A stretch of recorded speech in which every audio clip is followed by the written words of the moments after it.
देखिए, जो लोग प्रीलिम्स निकाल लिए हैं यूपीएससी का, सबसे पहले उनको बहुत बहुत बधाई कि आपने मेहनत किया और आपकी मेहनत रंग लाई और आप आराम से जो है मेंस का एग्ज़ाम दीजिए। सवाल उनके लिए है जो लोग फेल हुए हैं। इसमें ऐसे नहीं है कि कोई यूनिक चीज़ हुआ है कुछ, ठीक है ना।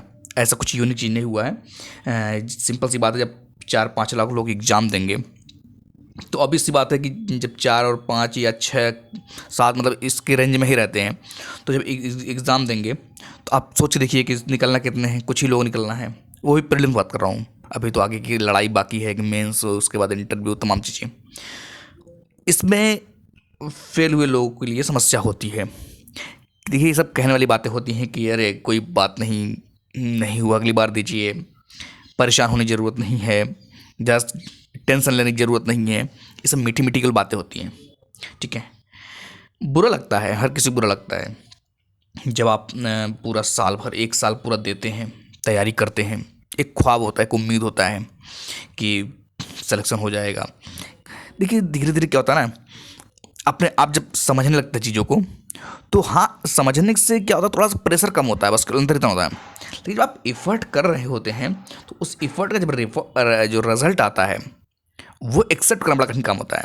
फेलियर एक्सेप्ट करना बड़ा कठिन काम होता है। जब आप फेल हो जाते हैं, पास हो गए तो बात अलग है, तब तो फिर तो बल्ले बल्ले है कि फिर तो, हालांकि अभी अभी ये जो प्रीलिम्स का रिजल्ट है, तो प्रीलिम्स सिंपल सी बात है, जो अनुभवी उनको पता है बात कि अभी तो प्रीलिम्स का रिजल्ट है, मेंस होगा, इंटरव्यू होगा, फाइनल होगा। लेकिन फिर भी आप पहले स्टेज में छटते हैं तो उसका भी बहुत दर्द होता है। कारण क्या है? कुछ ऐसी चीज़ें देखिए कि हम लोग लॉजिकली बात करते हैं, जो लोग जान सुन रहे हैं, जो लोग अभी तक जुड़े हुए, जो लोग जान रहे हैं, ये पता है कि हम लोग हवा में बात नहीं करते हैं। फेल हुए हैं ये गलत चीज़ नहीं है। क्यों फेल हुए, पॉइंट ये है। सवाल ये है, आज हम इस बात पर नहीं चर्चा करें, इसके बारे में कभी हम किसी दूसरे वीडियो में चर्चा करेंगे, कमियाँ क्या कहाँ कहाँ कहाँ हो सकती है, कहाँ कहाँ नहीं हो सकती है। आज हम केवल बस इस पे बात करेंगे कि जो फेल होने का जो अफसोस है, आखिर क्यों होता है इतना, क्यों रुलाता है, मतलब क्यों कष्ट देता है इतना, कि जब कोई दिक्कत नहीं होनी चाहिए। इसका तो नहीं कि कोई मर गया तो आत्मा नहीं मरी है। अगर आत्मा नहीं मरी है, जब उसका सोल नहीं मरा हुआ है, तो ज़रूरत क्या है रोने की। पर आदमी हर कोई फिर भी रोता है। ठीक उस तरीके से सबको पता है प्रीलिम्स का एग्ज़ाम है, प्रीलिम्स एग्ज़ाम में बहुत बड़ी चीज़ कुछ नहीं है।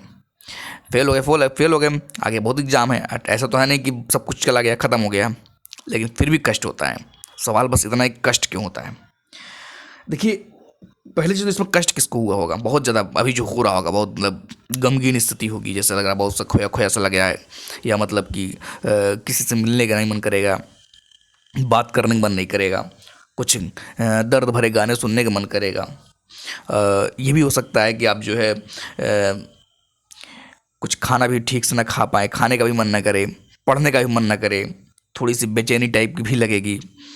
और ऐसा भी होगा कि आप फ़ोन किसी का रिसीव ना करें, जिससे वजह से आपको कभी कभी प्रॉब्लम क्रिएट होती है कि लोग बार बार फ़ोन करते रहते हैं। एक होप होती है, एक उम्मीद होती है। तो कारण ये सब क्यों होता है ऐसा, है ना।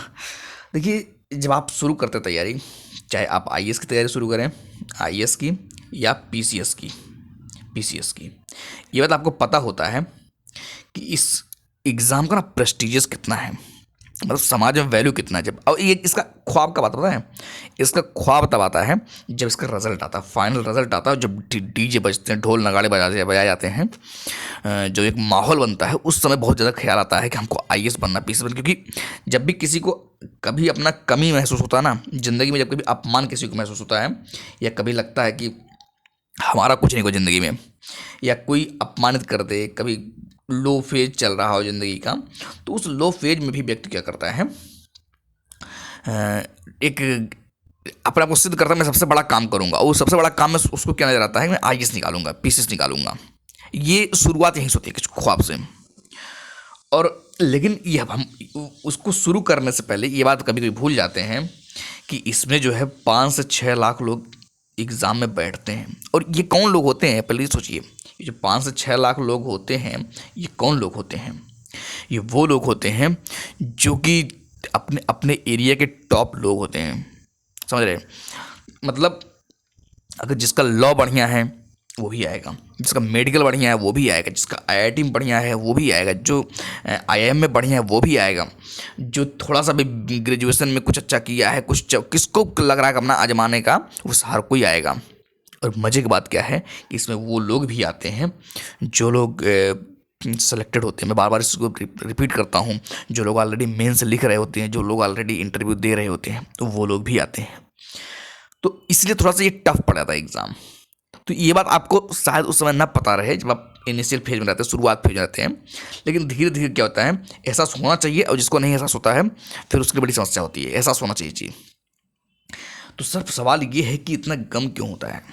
गम केवल एक ही बात का होता है कि एक हर व्यक्ति अपना जो है क्या करता है, प्लान बना के चलता है लाइफ का, है ना। एक प्लान होता है कि मान लीजिए जैसे कोई लड़का है, वो 22 साल की एज में शुरू किया, सोचता है 22 साल में 3 साल दे देंगे, 2 साल दे देंगे तो 25 साल में हम लाइफ सेट कर देंगे, ऐसा ख्वाब होता है।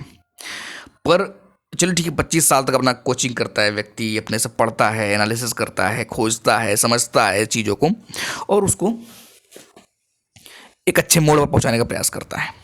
सवाल आती है, मान लीजिए उसका ये उम्मीद जो है अब ये आगे निकलने लगे, मतलब 26 पहुंच जाए, 27 पहुंच जाए, 28 पहुंच जाए, कभी कभी 30 पहुंच जाए, तब समस्या पैदा होती है। क्यों? क्योंकि उसने जो टारगेट बनाया हुआ है 25 साल की उम्र में, नया नया पहली बार अटेम्प्ट, पहले अटेम्प्ट, इस तरह के ख्वाब में कि हो जाए, और नहीं होता है। फिर यहाँ से प्रेशर शुरू होता है। अब आप गिनते रहते हैं ना, समस्या मेन चीज़ क्या है, गिनते रहते हैं। जैसे कि मान लीजिए आप 22 साल की उम्र में तैयारी शुरू किया ना, तो अब आप गिनेंगे, अगर मान लीजिए 26 आप पहुँच गए तो आप ये गैप देखेंगे, 4 साल गैप हो गया। जब आप पहुँच जाएंगे 30 के पहुँच जाएंगे तो आप ये गैप देखेंगे, 22-30 मतलब 8 साल हो गया। ये जो गैप दिख होता है ना, ये आपको बहुत डिस्टर्ब करता है। और इसी बीच में किसी का रिजल्ट आता है कि पहले अटेम्प्ट सिलेक्शन हो गया, दूसरे अटेम्प्ट सिलेक्शन हो गया। अब वो जो क्या था, इन्फेरिटी थोड़ा महसूस कराता है कि यार कहीं ऐसा तो हम बहुत कमज़ोर हैं, या हम बहुत ख़त्म हो गए क्या, या हमारे लायक नहीं है, मतलब कई तरह के सवाल पैदा होते हैं।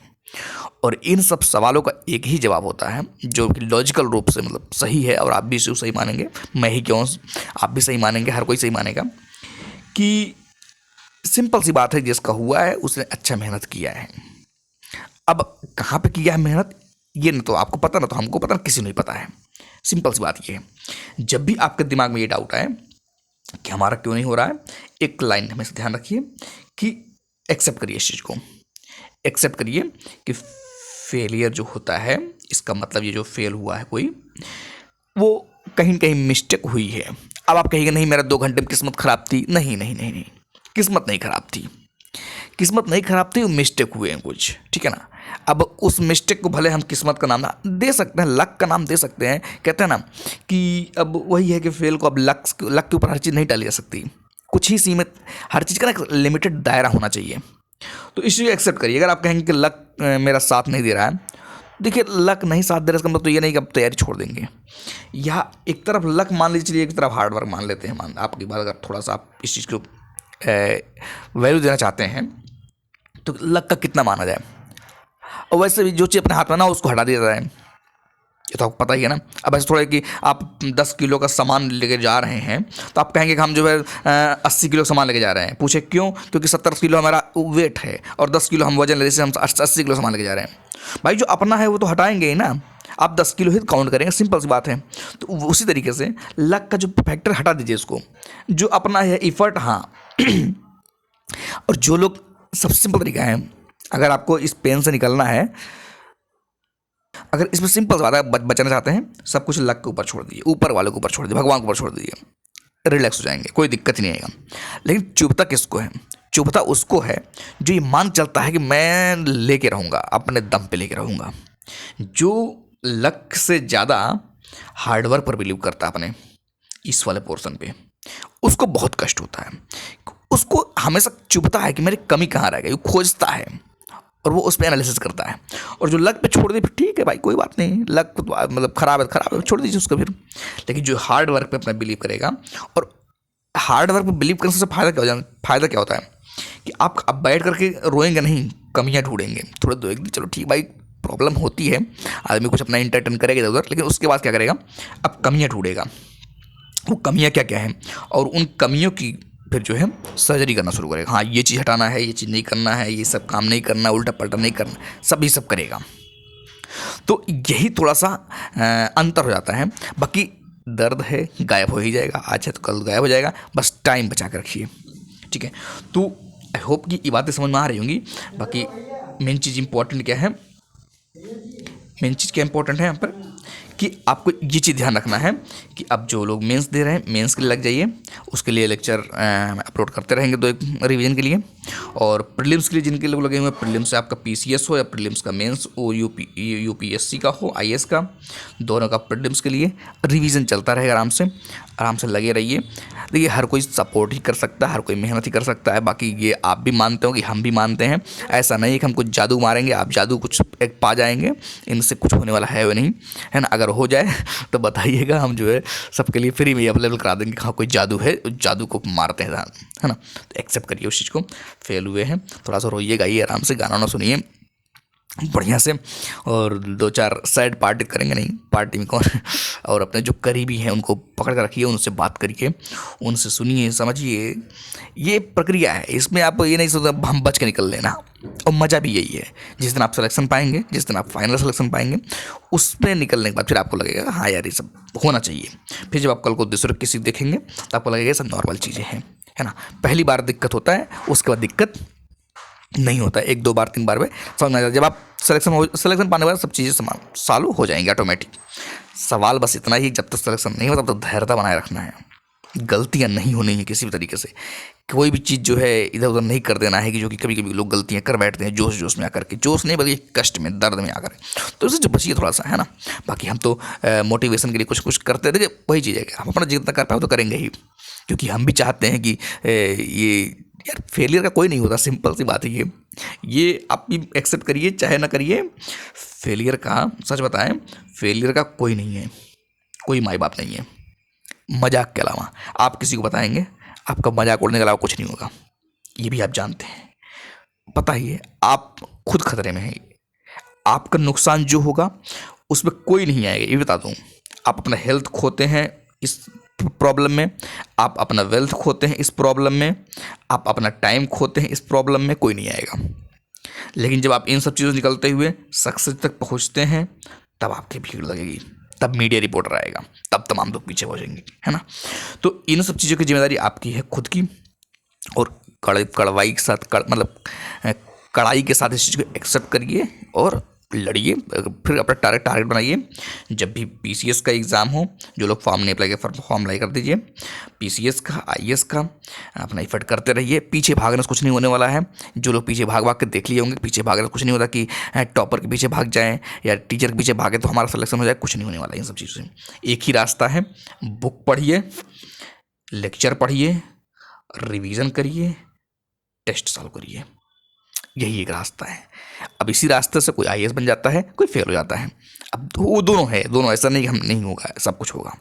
तो ठीक है, वीडियो ज़्यादा लंबी हो जाएगी, बाकी बीच बीच में हम बात करते रहेंगे। आज के लिए इतना रखते हैं, उसके बाद मिलेंगे नेक्स्ट वीडियो में, लगे रहिए आराम से।